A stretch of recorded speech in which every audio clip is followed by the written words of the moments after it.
Espírito vem, Senhor, e toma o teu lugar. Que seja uma noite de arrependimento.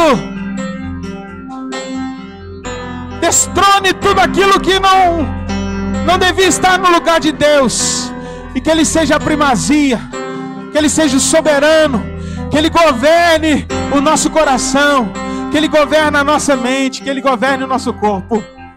Aleluia, reine, Senhor, soberanamente sobre nós. Essa é a nossa oração, esse é o meu pedido. Reina soberanamente na minha vida. Reina soberanamente sobre esta igreja, Pai.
Aí uma interferência em alguns cultos, né, com relação ao nosso som.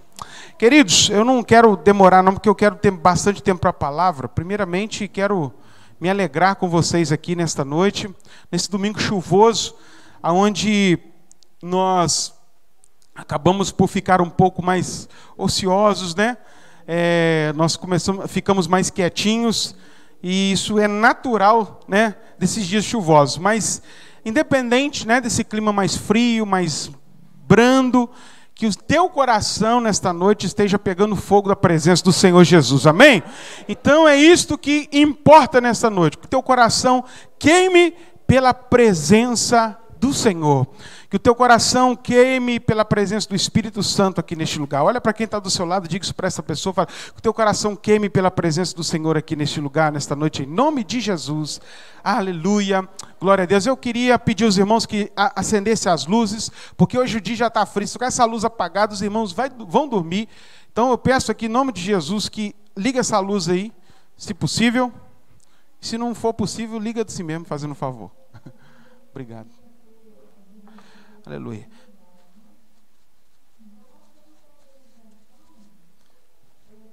Irmãos, quarta-feira, aí, glória a Deus. Ficou melhor, não ficou? Ficou, olha lá, todo mundo gostou, tá vendo?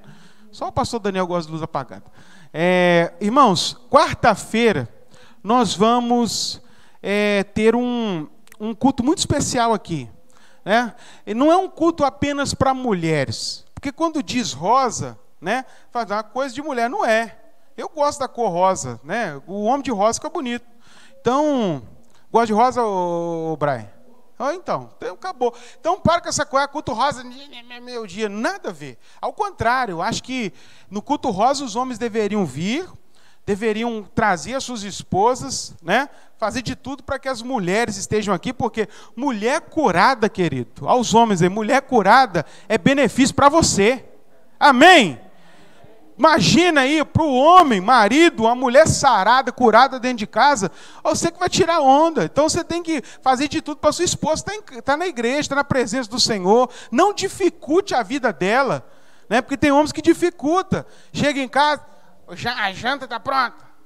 Aí a mulher fica toda piada, tem que arrumar a janta antes de sair. Quando vê, não tem jeito de arrumar, quando o culto já passou, e a mulher fica toda chateada, né? E depois, na hora de dormir, ele olha para ela, balança a sobrancelha ainda, né? Não tem jeito, para com isso. Então, facilita a vida da sua esposa. Na quarta-feira, adianta as coisas aí, mulher, para você estar aqui em nome de Jesus. E também, eu digo para os filhos também, que tem mães, promovam o culto para que as suas mães, suas irmãs, estejam aqui conosco. Esse é um convite, né, nosso para vocês. Vai ter um culto rosa especial aqui. E o tema vai ser mulheres saradas, né, no corpo e na alma. Porque não adianta ter um corpo sarado, porque muitas mulheres têm corpo sarado, mas a alma está doente, né? E também é necessário que a alma esteja sarada e não se esqueça do corpo. Ainda mais estamos aí no mês da prevenção do câncer de mama, que é algo que acomete muitas mulheres precocemente, mulheres novas aí que estão lutando contra essa doença terrível. E nós vamos ter aqui um ambiente voltado não apenas para mulheres, é para famílias. Então eu quero pedir o apoio de cada um dos irmãos, estejam aqui. Alguns já deixaram para estar aqui na quarta-feira, amém. Mas você que veio hoje, retorne em nome de Jesus. E também louvor vai ficar por conta do Brian e a sua banda, né? Eu fico feliz quando falo Brian Banda, olha. O menino enche de alegria, né? Deus tem dado um talento para ele na área musical e eu quero promovê-lo, né? Brian Banda, em nome de Jesus. Siga ele lá no Instagram. Ah lá, riu mais uma vez. Queridos, então quarta-feira nos vemos aqui. Quem é da célula, esteja na célula. Quem está ativo aí nesses dias, continue ativo, continue trabalhando, continue firme em nome de Jesus. E incentive, exorte aos irmãos que não estão conosco, para que estejam juntamente conosco nesse tempo e que possamos vencer, né, esta fase, e que nada se perca, nenhum daqueles que são do Senhor vão se perder. Quem é de Cristo permanece, amém? Então, se você é do Senhor, pode vir a pandemia, eu já falei isso aqui, pode vir o Covid-19, o Covid-20, né? Ou então, qualquer Covid que apareça, a igreja continua de pé. e esperamos que você tenha uma semana abençoada em nome de Jesus.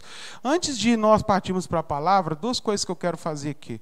Eu quero orar pela sua semana, né? Eu sinto no coração aqui de orar. Há pessoas aqui no nosso meio, talvez, que têm grandes desafios nessa semana, e eu queria orar pela sua vida. Sabe, Deus me toca a fazer isso hoje. Eu não sei motivo, não sei situação, mas eu queria orar para pessoas que têm desafios aqui nessa semana para vencer situações que ela tem que resolver. Às vezes é sentar na frente de alguém e resolver uma situação que às vezes você está agarrado naquilo, não consegue. Eu não sei para onde eu vou, o que eu devo fazer. Então, que o Senhor te dê intrepidez, sabedoria para você resolver esses pormenores, essas situações, questões profissionais. Que o Senhor te dê direção, amém?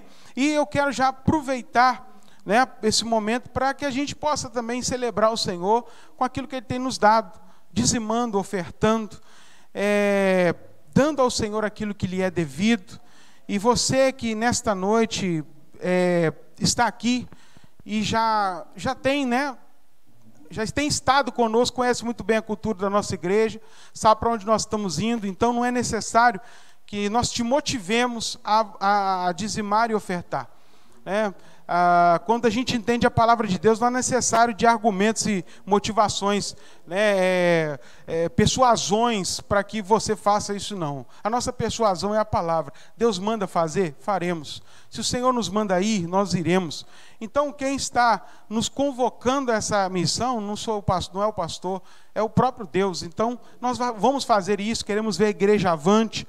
Você que tem assumido conosco o compromisso, a gente trocar as telhas, algumas já chegaram, estão ali, nem subir com elas, deixa elas ali, porque os irmãos vão vendo e vão lembrando. Tem alguns irmãos que acabam esquecendo, minha oferta, vai olhar a telha, vai lembrar da oferta. Traga a oferta assim que possível, para que a gente termine a compra e assim consigamos colocar as telhas no lugar. O período de chuva começa e o que sabemos que vai ser um período bom de água, né? A gente precisa, mas que não chova aqui dentro, é o que a gente espera. Quem está em casa também pode nos abençoar, contribuir conosco através dos meios digitais. Tem um QR Code, tem as transferências, e até um boleto você pode pedir pelo nosso WhatsApp, que a gente tem condição de arrumar para você, como alguns irmãos fazem, tá bom?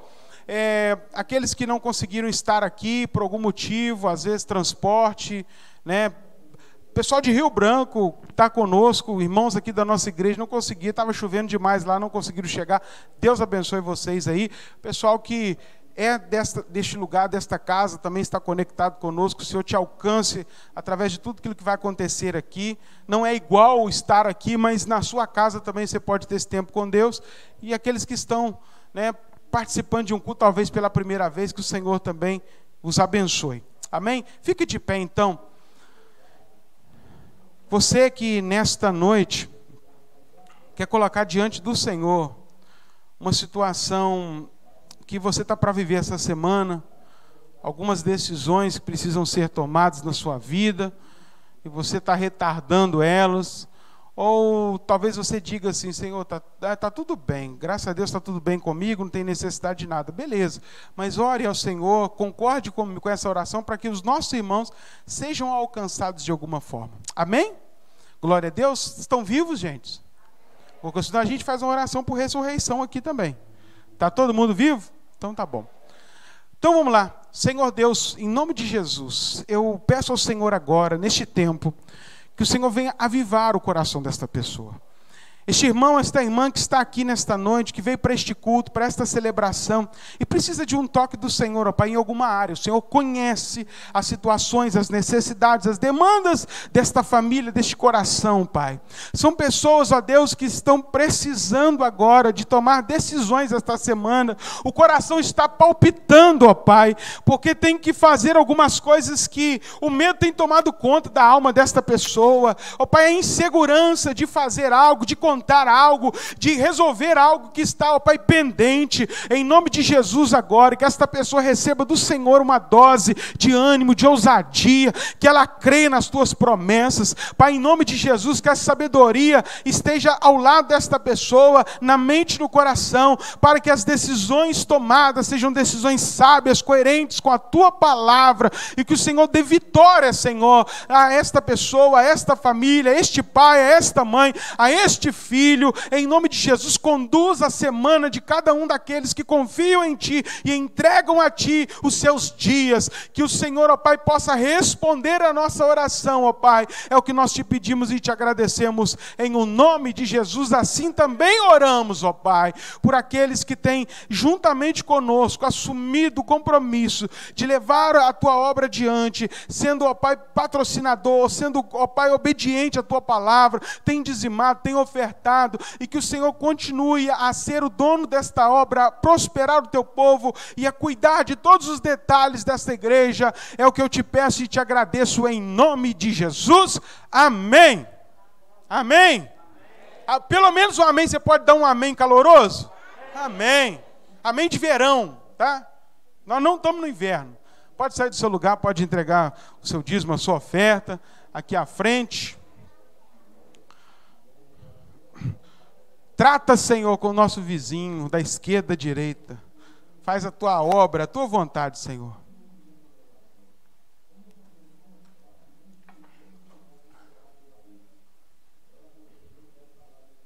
Glória a Deus. Vamos para a palavra então, gente? Já que nós temos... Nosso tempo é muito corrido. Então, hoje nós queremos ter tempo para a palavra. E eu vou pedir algo agora. Depois que os irmãos ofertarem aqui, eu vou pedir algo a todos vocês que estão aqui. Vamos lá? Vou pedir a nossa equipe, tá? Que está em trabalho, que possa fazer tudo possível agora, todo possível para coordenar o trabalho e ficar atento aqui. Deixar a câmera no jeito, a gravação no jeito, efeitos, detalhes, depois a gente vê, sabe? A preocupação é com a sua vida também, que está aqui dentro trabalhando. Então eu sou muito crítico nessas coisas, porque não adianta a gente estar fazendo muita coisa na igreja e a alma está vazia, o espírito está vazio. Né? Por isso que muita gente que está no altar, muita gente está tocando, muita gente que está trabalhando diaconato, às vezes está frio, cai. E a nossa vida, a gente que exerce o serviço cristão, a gente precisa ficar muito ligado, atento com essas questões. Então eu prezo pela saúde espiritual de todos aqueles que trabalham na igreja. Então, diácono, quem está trabalhando, pode se assentar e preste bastante atenção. Só um olhinho mesmo lá na porta, o restante, cada pai cuida do seu filho, todo mundo em atenção e vivo aqui nesta noite. Nós vamos começar hoje uma série sobre maturidade, sabe? E é um assunto muito pertinente para os nossos dias. Eu espero que esse tempo que nós teremos aqui, de alguns domingos, possa tocar no teu coração, possa falar muito com você. Sabe, que você daqui a alguns anos não esqueça desses dias, que sejam dias realmente de despertar do teu coração, da tua vida espiritual. E não apenas da vida espiritual, embora a gente traga coisas espirituais, assuntos espirituais, toda a área espiritual pode te remeter às outras áreas da nossa vida. Então, tudo aquilo que serve para a igreja, serve para a tua vida lá no trabalho. São princípios e valores que você pode aplicar em toda a área da sua vida. Amém? Glória a Deus, então. Então, falando assim, o som está no jeito, deixa sempre o som bem mais audível para a gente tampar esse som externo, tá? Se for necessário, aumenta o som e preocupa primeiramente com quem está aqui dentro.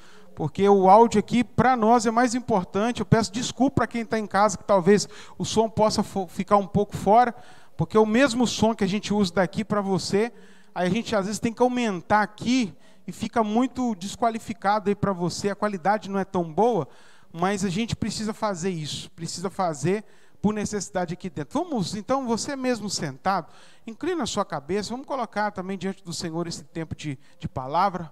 Senhor, nós estamos felizes, porque a tua palavra vai ser aberta, ela vai ser explanada, e eu quero pedir ao Senhor misericórdia sobre este lugar, sobre este altar, sobre este púlpito, Senhor.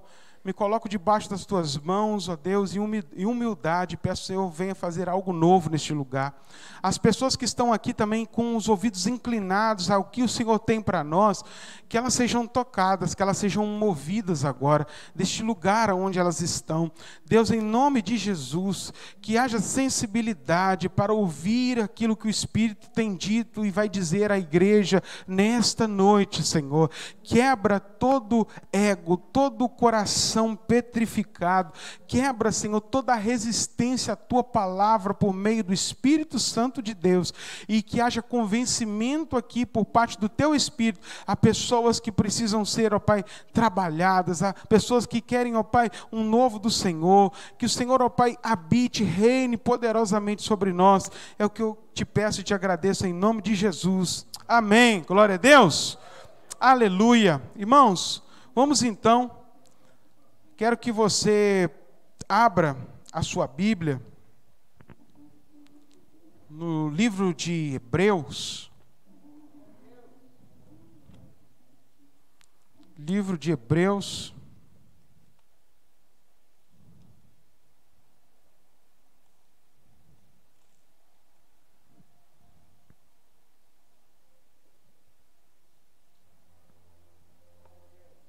Amém?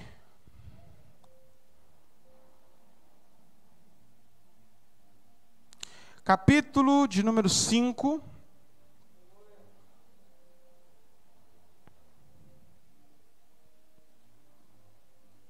Versículo de número 8.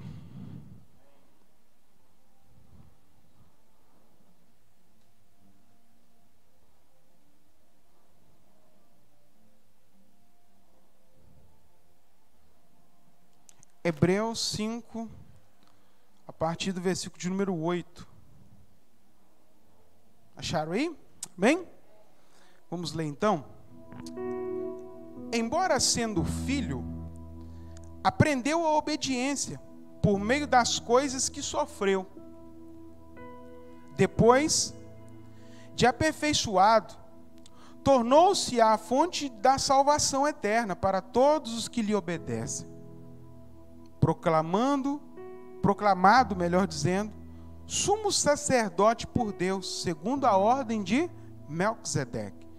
Sobre isso, temos muitas coisas que dizer, embora difíceis de explicar, pois vos tornastes lentos para ouvir. De fato, embora já devesseis ser mestres, ainda precisais que alguém vos ensine de novo os princípios elementares da palavra de Deus. E vos tornastes necessitados de leite, e não de alimento sólido. Qualquer pessoa que se alimenta de leite é inexperiente na palavra da justiça, pois é criança.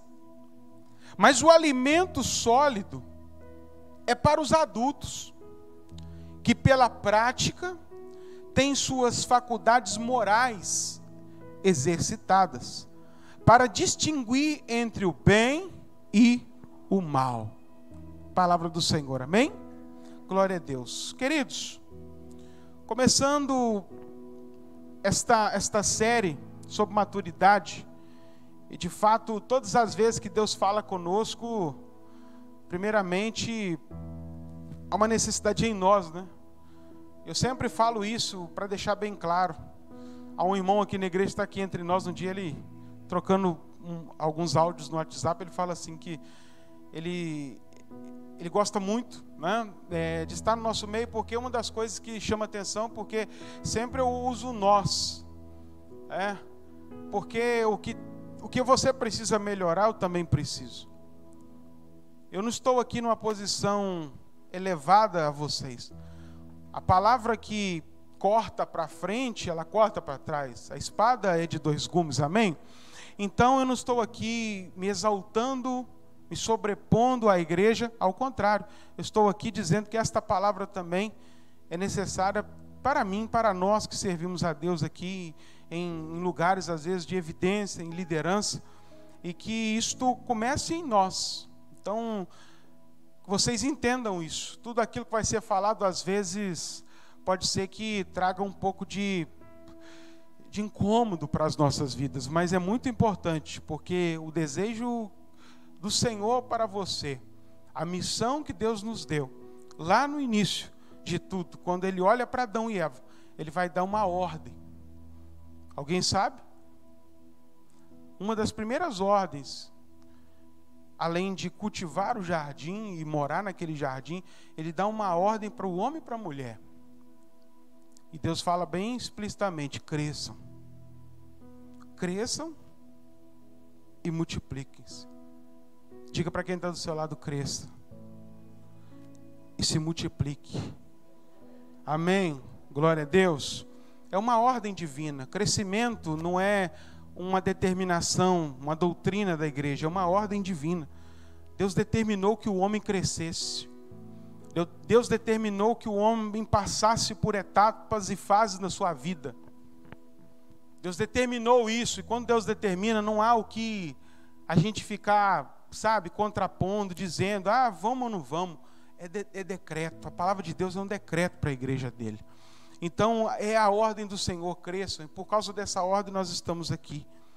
Quando a gente lê o livro de Hebreus, ele é maravilhoso. Eu confesso para vocês que prego muito pouco nele, porque ele é muito minucioso.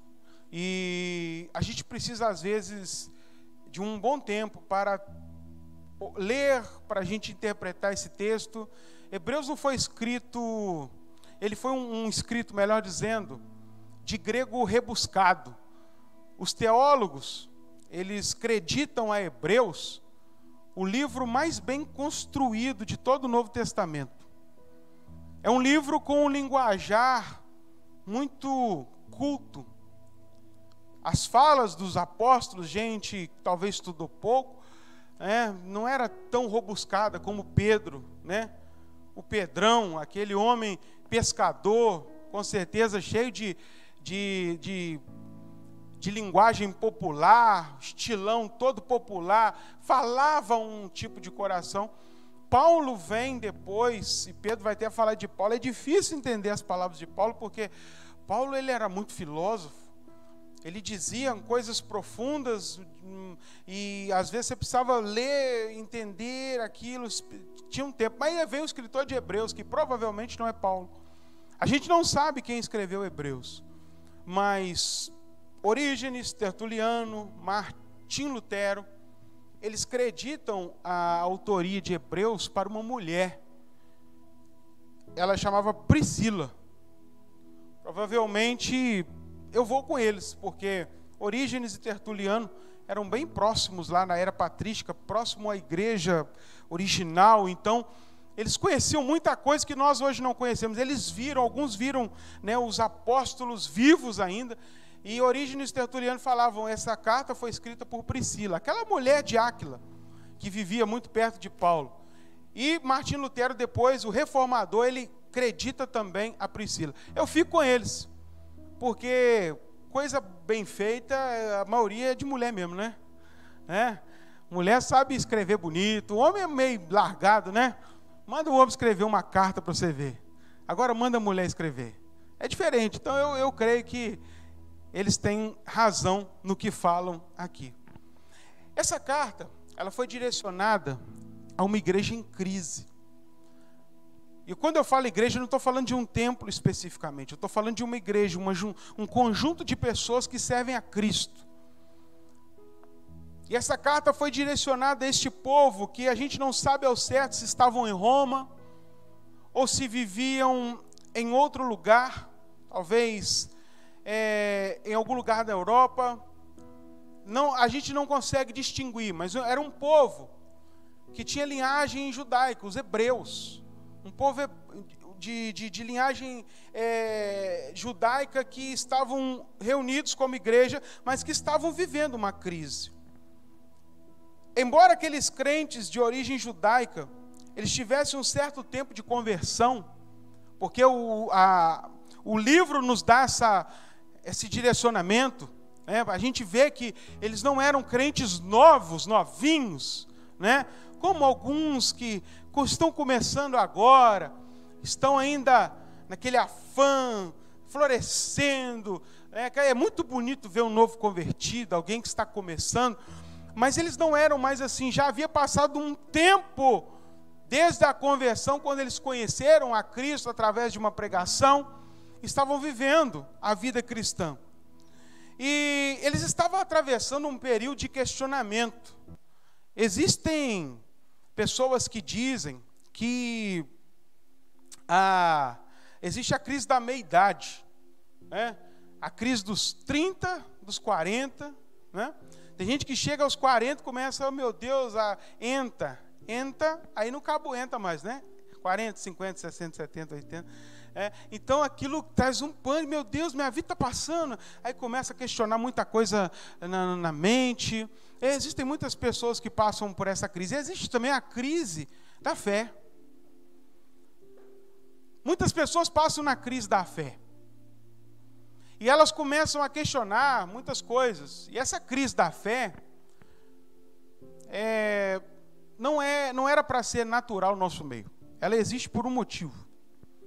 Esses cristãos estavam vivendo exatamente esse tempo da crise da fé e começaram a questionar em seus corações sobre algumas coisas. Por exemplo, eles começaram a pensar sobre, ou melhor, ficavam desanimados, porque eles ouviam uma pregação que Cristo estava voltando. E já se passavam alguns anos e Cristo não voltou. E passa domingo a domingo, aquele povo sentado, ouvindo sermão, Cristo está voltando, e nada acontece. Sabe, os cristãos de Tessalônica, alguns eram tão cientes que Cristo ia voltar naqueles dias, Lili, que alguns pararam de trabalhar. Foi no patrão, aqui, eu estou entregando aqui minha carteira, você dá baixa aí, não tinha carteira na época, né? Só para você entender. Eu estou saindo porque o meu Cristo está voltando, Jesus está voltando. Muitas pessoas começaram a fazer isso. E encostaram, falaram assim, a qualquer momento, vamos celebrar, vamos cultuar que Cristo está voltando. Sabe o que aconteceu? Metade do povo sem trabalho, dependendo da outra metade da igreja. Paulo entra, depois você lê 1 Tessalonicenses, você vai ver o que eu estou falando. Meu querido, vá trabalhar, não viva ocioso não encoste no irmão não. Agora já entregou emprego e Cristo não volta, uma crise. Eles estavam esperando e nada acontecia. Outra coisa interessante, talvez a religiosidade deles, porque o povo hebreu, de linhagem judaica, desde novinho, costuma, sabe, a viver num estilo da religião. Desde novinhos, decorando a Torá, né, passando pelos rituais judaicos, de tempo em tempo, participando das festas cerimoniais, de tudo aquilo da religião judaica promovia. E quando eles encaram o cristianismo, eles tiveram dificuldade de entender algumas coisas. Por exemplo, a primazia de Cristo, o primeiro dentre muitos. Esse Cristo que tudo vem dele, e a Bíblia diz que por ele todas as coisas foram feitas, e sem ele nada do que existe pode subsistir. Ele é a primazia desse Deus vivo, ele também é a divindade. Ou seja, não é um profeta, é um Deus, mas estavam acostumados há muito tempo a lidar só com um Deus Pai, o Deus Criador dos céus e da terra. E quando eles se deparam com mais um Deus, o Deus Filho, na realidade não tinha mais um Deus, era um Deus só. Mas aquilo deixava a cabeça deles toda atordoada. Alguns talvez estavam perguntando que vantagem há em ser um cristão. Talvez essa pergunta, olha para cá, é a pergunta que você está fazendo hoje. Que vantagem eu tenho de estar aqui nesta noite? De sentar aqui num banco? Que vantagem eu tenho para as outras pessoas que estão lá fora? Talvez você comece a olhar para a sua vida e nada acontece. Sabe, aquela vidinha mais ou menos, mais um domingo acabando. Ai, Senhor, vamos voltar para a velha sina de sempre. Sabe, e aquele questionamento, eles faziam. Que vantagem nós tivemos em abrir mão do tradicionalismo, da fé judaica, e agora eu tenho uma família biológica toda contra mim. Tem gente que sabe muito bem o que é isso aqui no nosso meio. Você não precisa levantar a mão, não, mas tem gente que passa essa perseguição familiar aqui por se vir a Cristo. Você sempre é rejeitado das coisas que a família faz, porque você agora é crente. E de vez em quando a gente senta e fala assim, eu sou crente, os meus parentes estão melhor do que eu. Tem áreas da vida deles que estão melhor do que a minha. E a gente começa a questionar. Além de ser crente, de negar a muitas coisas, agora eu também estou sendo perseguido. Aqueles crentes começaram a questionar isso nos seus corações. Outra coisa também que nós vemos no texto de Hebreus, no capítulo 10, versículo de número 25, o escritor fala assim, não deixem, falando para aquelas pessoas que ainda estavam dando ouvidos, porque alguns estavam ficando em casa. Sabe? Como hoje, eu falo para quem está em casa, tem gente que vai colocar culpa no Covid, mas, querido, você sabe muito bem que não é Covid coisa nenhuma. É um esfriamento. E naquele tempo existia isso. E alguns falavam assim, eu não vou não. Para quê, Benigna? Sentado lá do Edgar, ver um Edgar dando glória a Deus. Ai, que não tem sentido. Ah, para quê ir na ceia? Meu Cristo vem comigo aonde eu vou, como se ele fosse o cão, né? Que a gente leva para onde a gente vai. Não há sentido na congregação. Aí o escritor vem, não deixe de congregar como é o costume de alguns. Está falando de igreja. Tem gente que deixou de congregar. Não façam isso. O dia do Senhor está chegando. A mesma mensagem, Jesus está voltando. Alguns perderam o sentido da comunhão. E vários questionamentos surgiram daquele tempo, que fez o escritor de Hebreus, então, escrever esta carta àquela igreja passando por esta crise. Mas esses questionamentos, eles vêm de um lugar só. Essas perguntas que a gente faz, Jesus vai voltar? Será necessário ir na igreja? Será que vale a pena se vir a Cristo e deixar algumas coisas de lado? Essas perguntas advêm da nossa imaturidade. Esses questionamentos só existiam na igreja dos Hebreus porque era um tipo de gente que a gente conhece bem, gente que não cresceu. Gente que não cresce, eu não estou falando de criança ali não, sabe? Estou falando de gente que devia ser adulto, maduro, mas continua sendo criança nas questões espirituais. E o escritor de Hebreus faz questão de escrever numa linguagem muito culta e para gente adulta. Vocês vão ter que penar para vocês entenderem o que eu estou escrevendo. Isso está bem explícito aqui no texto, no capítulo de número 5, que nós acabamos de ler. O escritor começa a falar sobre a supremacia de Cristo. Deus é soberano, supremo. Ele é supremo, o supremo sacerdote. E quando fala de supremacia de sacerdócio, o escritor vem e fala assim, ele não é da linhagem da religião judaica. Ele não vem de Arão, ele não é da tribo de Levi. E naquela época, ser um sacerdote fora da tribo de Levi, presta atenção nisso que eu vou falar agora, hein? Para você não ficar boiando. Não ser um sacerdote da tribo, não era sacerdote. Tinha que vir da linhagem de Arão. Tinha que passar ali por aquela árvore genealógica, porque foi determinado na lei. Eles que serviriam. Aí vem o escritor de Hebreus e fala assim, Jesus não é dessa linhagem. Jesus vem da ordem de Melquisedeque. Opa, não, o que é isso?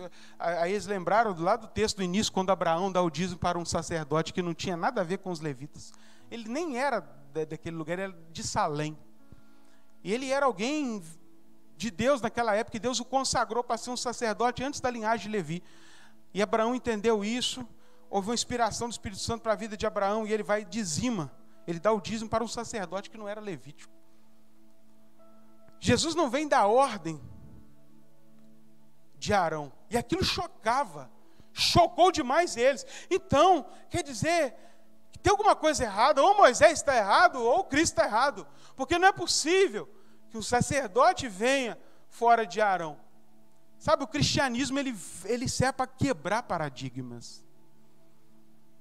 Eu quero que você entenda isso nessa noite. O cristianismo quebra paradigmas. Deus vai fazer algumas coisas que você nunca vai entender. Vai usar gente que você nunca vai entender.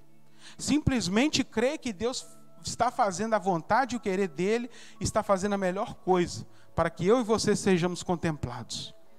Você crê nisso, meu querido, em nome de Jesus? Diga para quem está do seu lado, o cristianismo veio para quebrar paradigmas.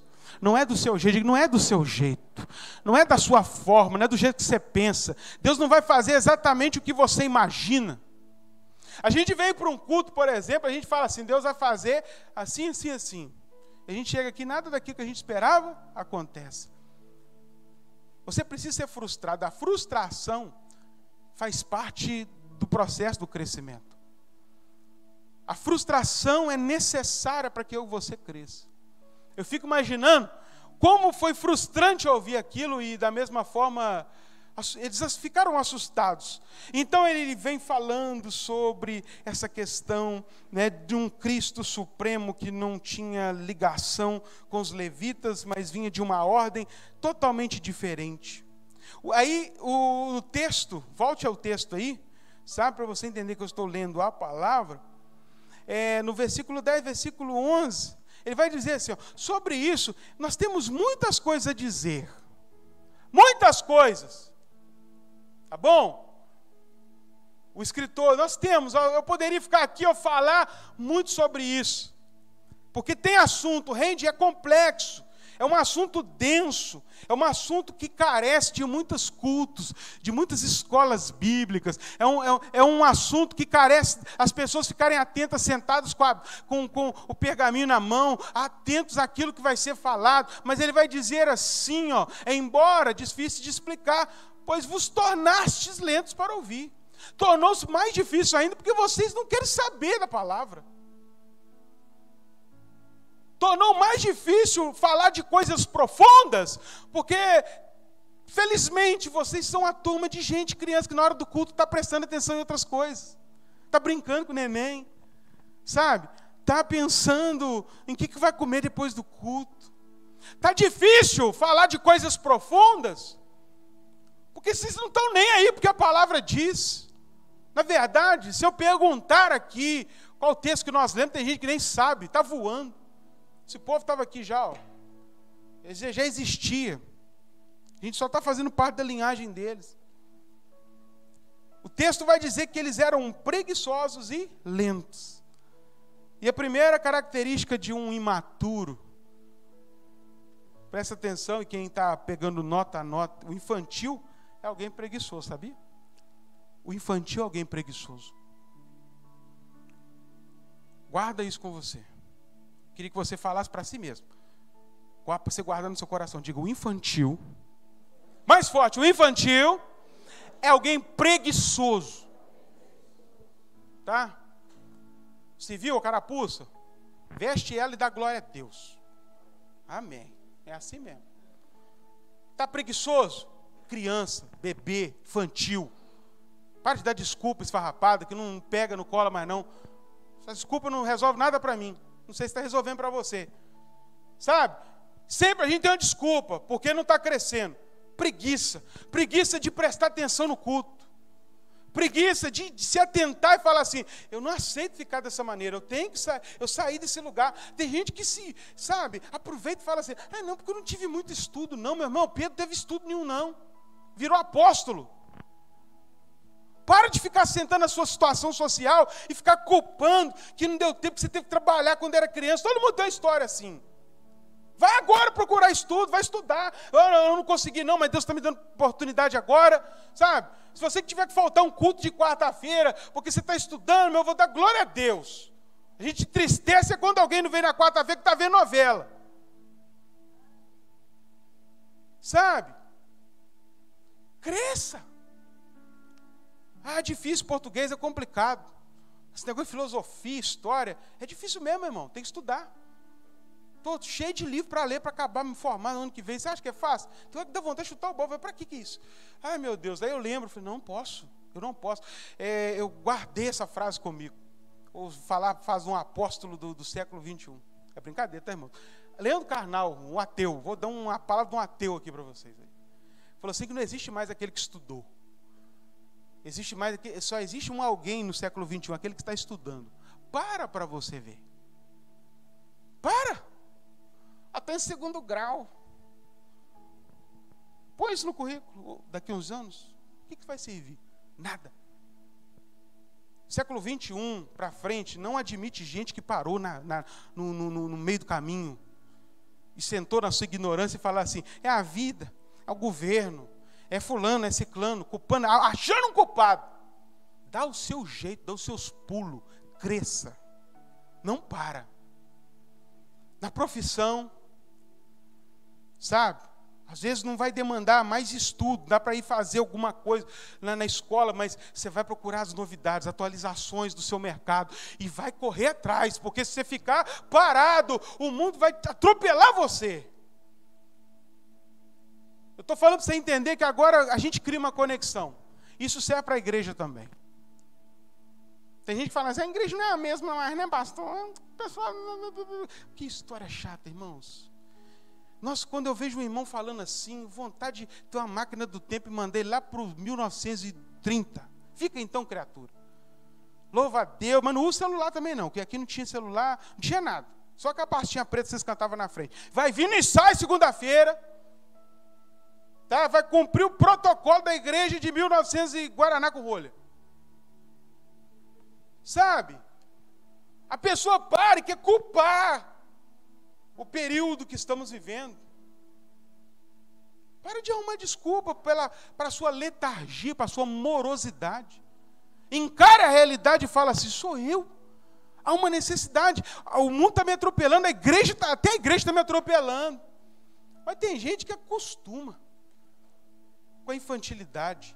E isso é perigosíssimo. Sabe, queridos? A imaturidade na vida cristã tem uma das características a preguiça, a morosidade no crescimento. Porque crescer dói. Diga para quem está do seu lado, crescer vai doer. Diga mais forte, crescer vai doer, Brian. Vai doer, meu filho. Lá na medicina tem, eu acho que alguns já passaram no pediatra. Meu filho está com as dores, aí o médico fala, dor do crescimento. Quem já ouviu falar na dor do crescimento aí? As mães já ouviu, né? Que é uma dor que surge na época onde a criança ali, para a fase juniosa, adolescente, começa a ter dor do nada. Vai dormir, aí não sabe, vai fazer radiografia. Aí vem o médico, a dor do crescimento, que essa teoria ainda está sendo construída, eles não conseguem explicar ainda totalmente, comprovar, mas tudo indica que é crescimento. Sabe por quê?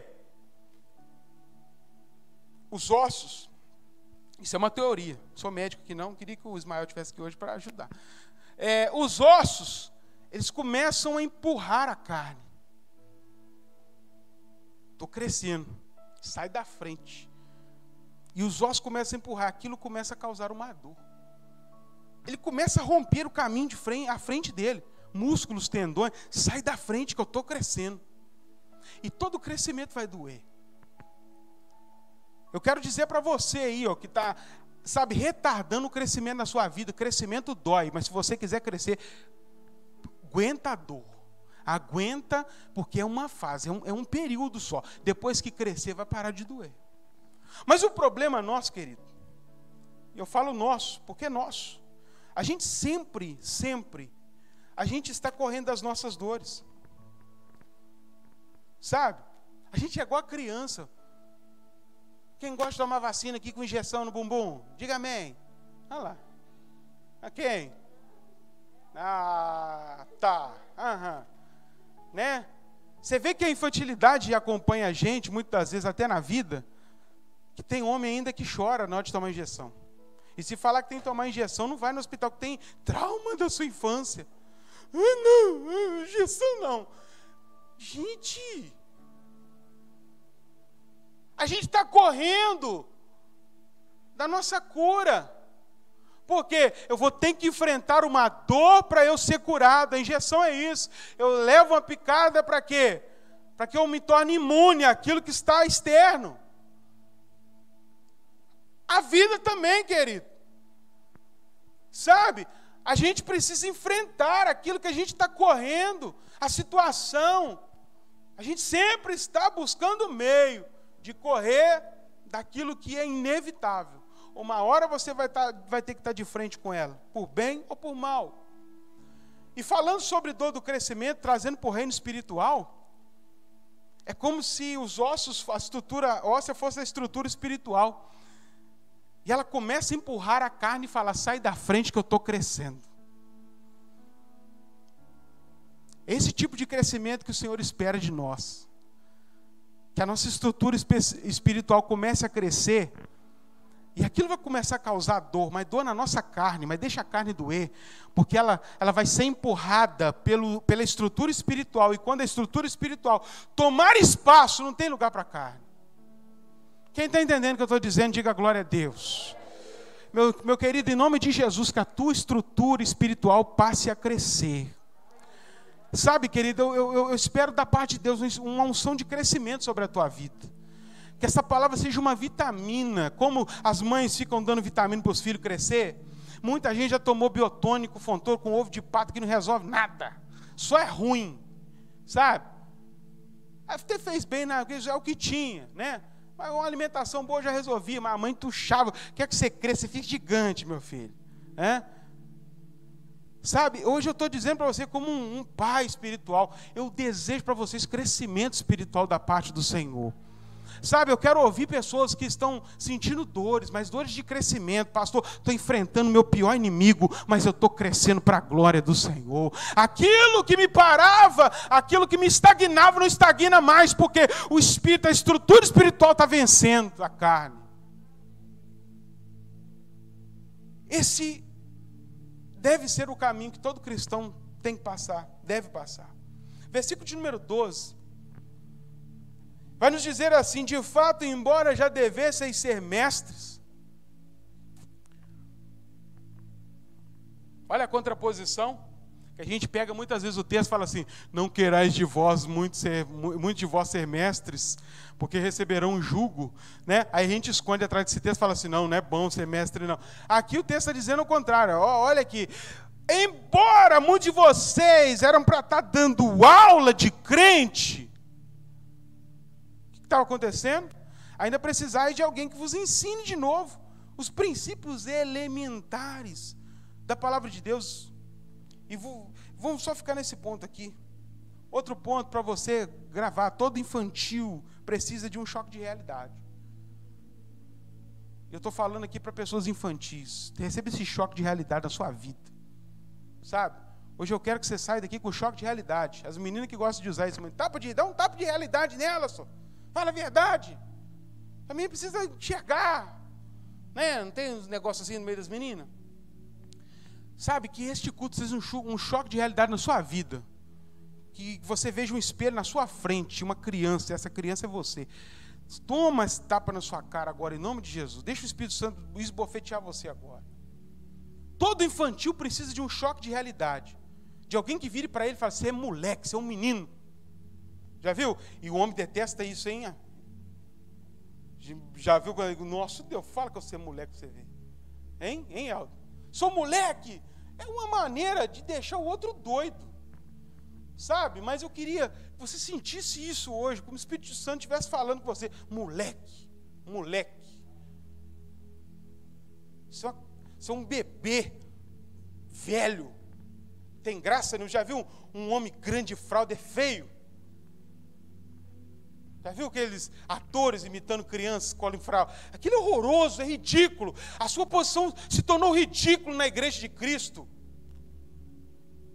Sabe? A gente precisa encarar essa realidade. O que o escritor de Hebreus está dizendo aqui é exatamente isso. Olha para você. Olha para a sua realidade, olha o que você se tornou. Embora você tenha 30 anos de igreja, era para estar nesse altar falando a verdade. Você está sentado, falando as mesmas, choramingando as mesmas coisas e brigando pelas mesmas coisas. Tem gente que não muda o disco, 30 anos tocando a mesma coisa. Falando das mesmas limitações. Tropeçando nas mesmas pedras, nos mesmos pecados. Era para vocês estarem em outro patamar. Era para vocês estarem fazendo coisas grandes. Era para que o meu nome fosse engrandecido através de vocês, mas vocês estão aí. A chupetinha na boca. Só falta perguntar: pastor, vai ter kids hoje? Só falta isso.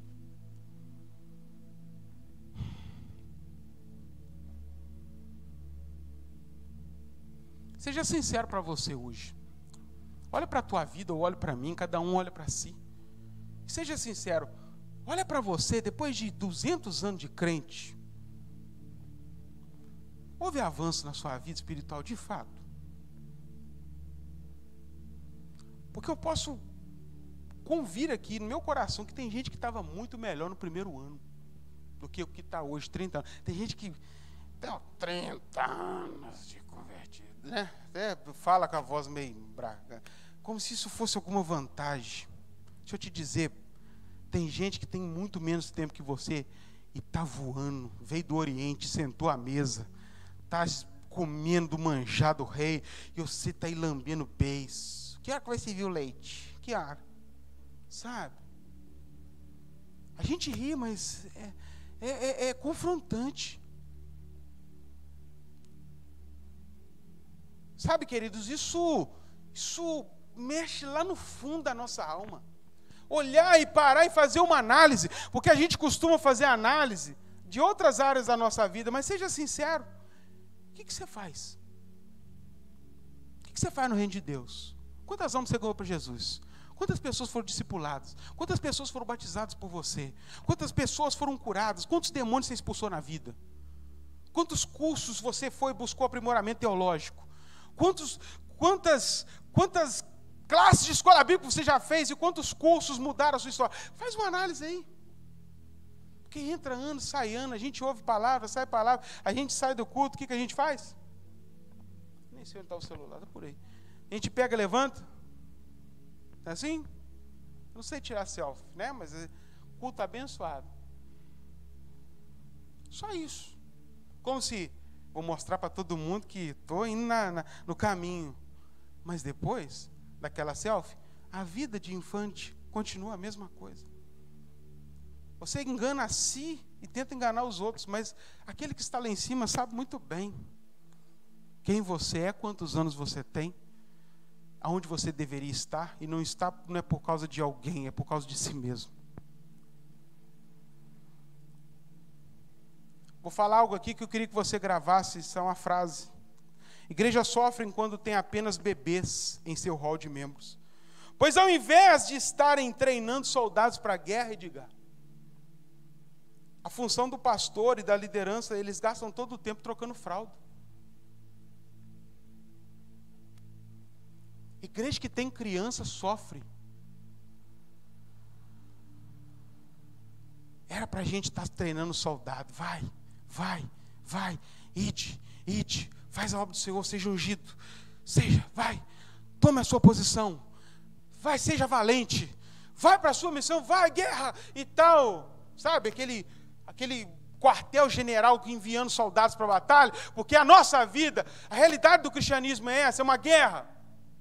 Não um jardim de infância, mas a gente trata como se fosse. Aí vem um monte de criança, não cresce nunca. Aí a vida do pastor de uma igreja infante, troca a fralda, fez coisa na roupa errada. Ah, meu filho, vai levar umas palmadinhas, sabe?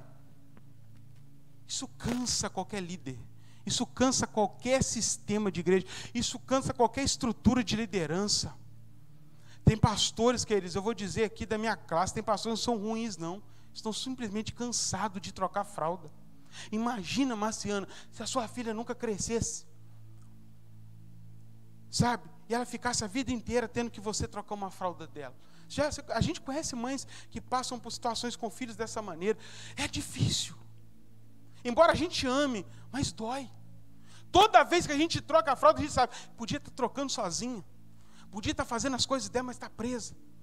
Sabe, isso dói. Com certeza no coração de Deus e nosso coração aqui no altar, porque a gente sabe que tem gente que podia estar longe, mas está no mesmo lugar, ou talvez estão mais antes do que estavam há 5 anos atrás, retrocedendo. O próprio escritor de Hebreus vai falar assim, Deus não tem prazer naqueles que retrocedem. Gente que volta atrás com a palavra, não quero mais a célula não, tá? Não quero mais pequeno grupo não. Não quero mais ficar na frente desse grupo aí não. Criança, infantil, que não sabe lidar com os problemas da vida, que não sabe lidar com as frustrações, com as oposições. E quando a gente não sabe lidar, a primeira coisa que a gente faz, a gente entrega, porque a gente não sabe nem questionar, a gente não sabe trocar ideia, a gente não sabe resolver os conflitos, não, a gente não sabe respirar. A gente só toma decisões o quê? Movidos na emoção. Toma lá! Toma minha carteirinha de minha pastor. Pum. Esses dias mesmo eu fui conversar com um cidadão crente. Senta aí, meu filho. Pastor, reconheço muito o Senhor. Ó, sei que o Senhor é um homem de Deus, tá, mas eu não vou falar agora não. Ele saiu, deixou sozinho na casa dele, foi embora. Eu ficava sentado lá. Como é que fecha isso aqui? Cadê a chave? Porque ele não era maduro o suficiente para conversar a situação que ele estava vivendo. A gente fica correndo. Sabe, embora muitos de nós, muitos de vocês, era para a gente estar num domingo como esse, né? Falar assim, Nelise, hoje vou sentar aqui, a gente, né, ficar mais em paz, ter uma tarde livre, né? Porque no dia do culto, meu filho, você vai pregar, você não tem tarde, você já fica a semana inteira pensando, né? Eu poderia ter tirado um cochilo do lado dela, mas não fiquei na mesa lá, porque não tem gente. Embora não tenha gente, mas não tem quem assuma a responsabilidade de ser maduro o suficiente para assumir o altar, o púlpito e falar assim, é o que Deus diz. Até quando a gente vai viver dessa maneira? Até quando você vai conseguir ser esse bebê? Quantas horas eu não tenho mais hora nenhuma, não? Hoje não colocaram o relógio para mim.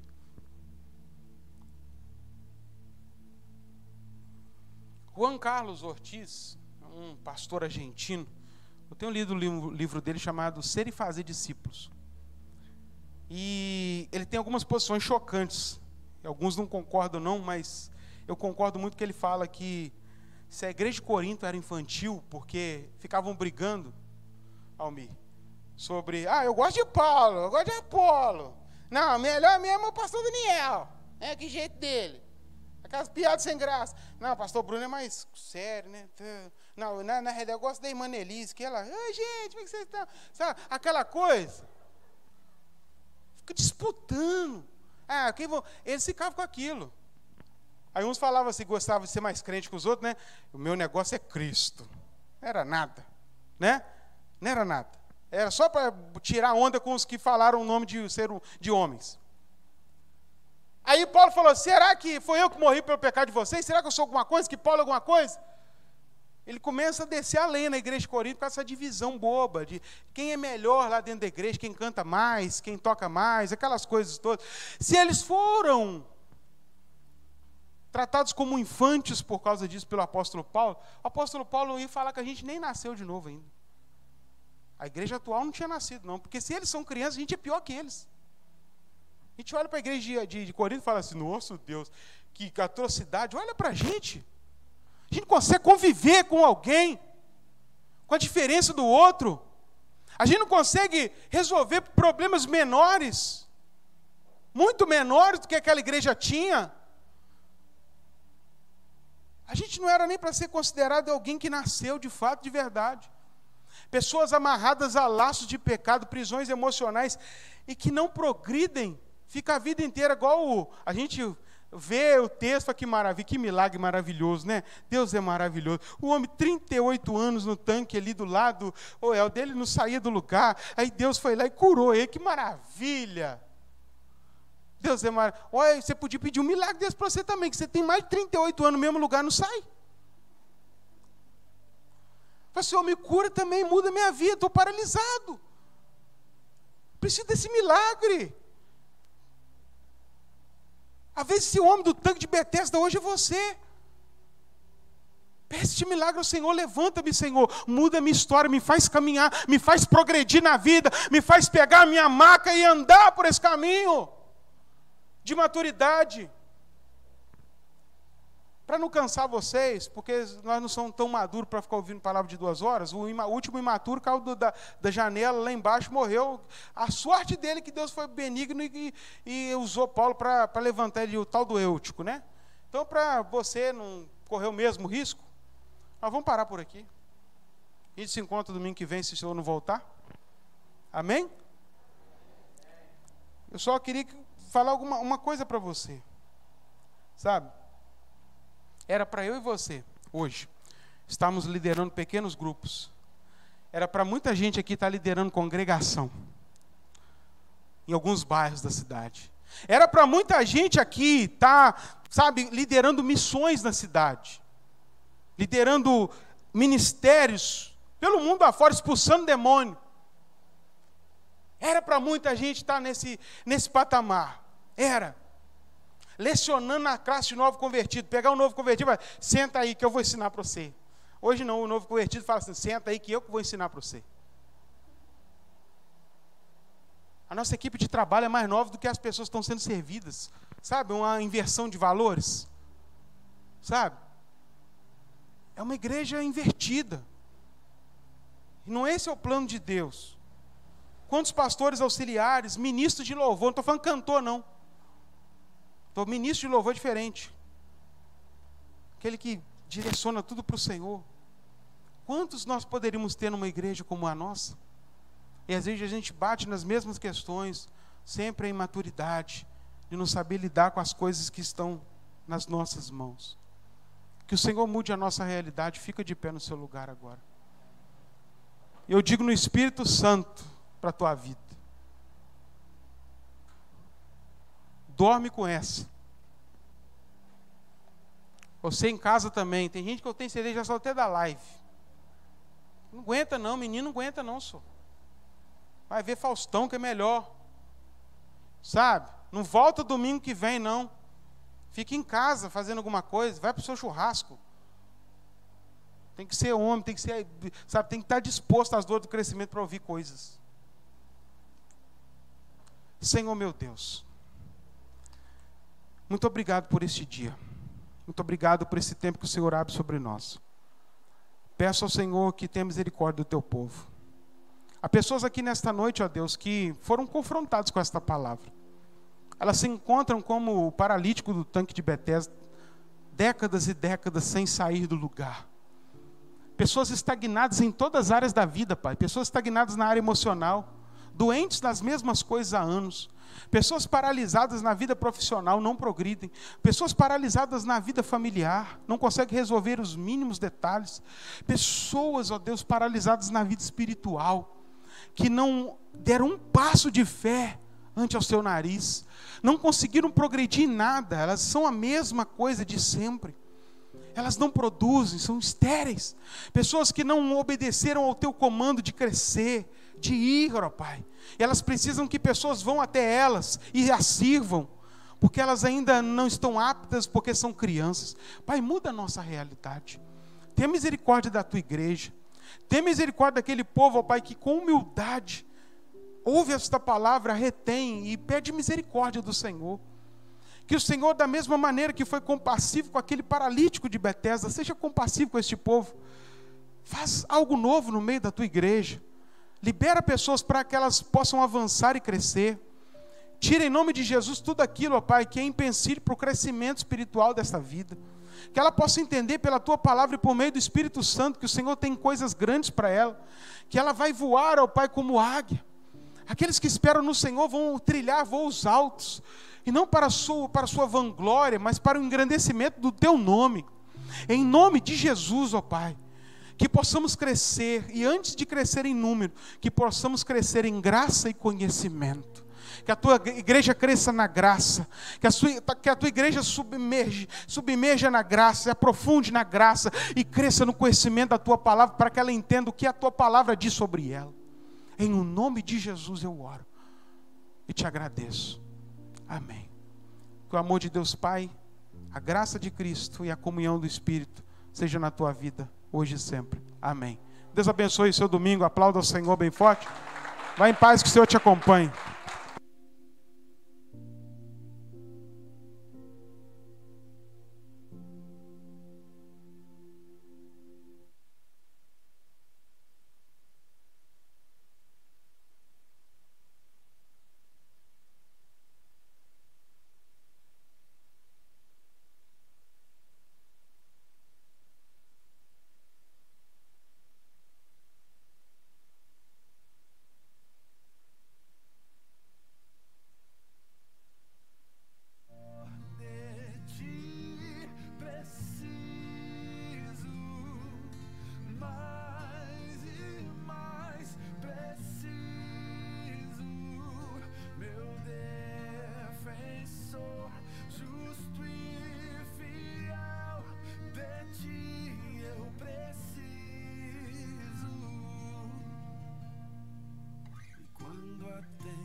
não conseguir mais suportar.